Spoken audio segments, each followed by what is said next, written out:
లోకం అంతా బాగున్నారా? లోకం అందరూ చీకు చింతలతోటే ఉంటారు, లేకపోతే అసలు పుట్టే పుట్ట. అది తెలియదు మీకు. లోకం అంతా బాగుంటుంది.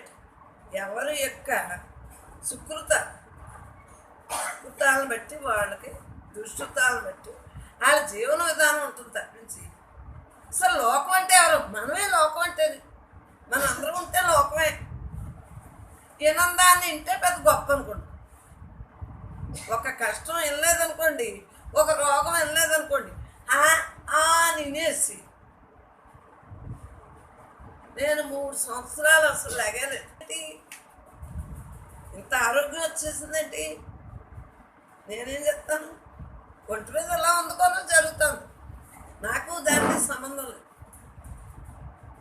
ఇది దేహాభిమానానికి ఈ గుడ్డ అలాంటిది. ఈ రక్తం సీవి ఇవన్నీ కప్పు రాకుండా ఈ దేహాన్ని పెట్టి ఆడుకుంటున్నాడు. ఆడాటికి నీకు మధ్యలో వెళ్తాడు.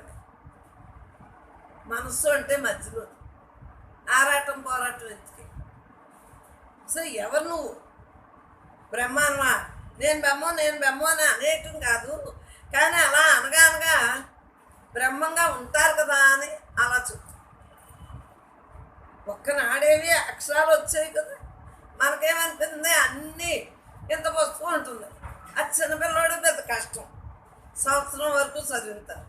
ఆ పుస్తకం మనకి సెకండ్లో చెప్పారు. అంటే అవు ఇటుక ఇక పుడతావు ఇలా అంటారు. అది పెద్ద కష్టం మనకి.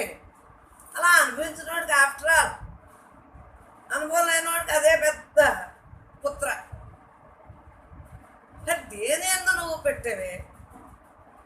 అసలు నువ్వెవరవే?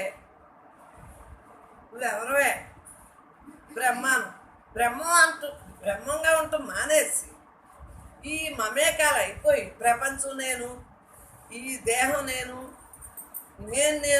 నా సంబంధికులు నేను అనుకునే వాళ్ళకి అలా ఉంటానే ఉంటాయి. మనకు అది అయితేనే కానీ ఇది వెళ్ళం కదా. కారణదేహంతో తెచ్చుకున్నవి అయితేనే కానీ ఏమీ వెళ్ళం.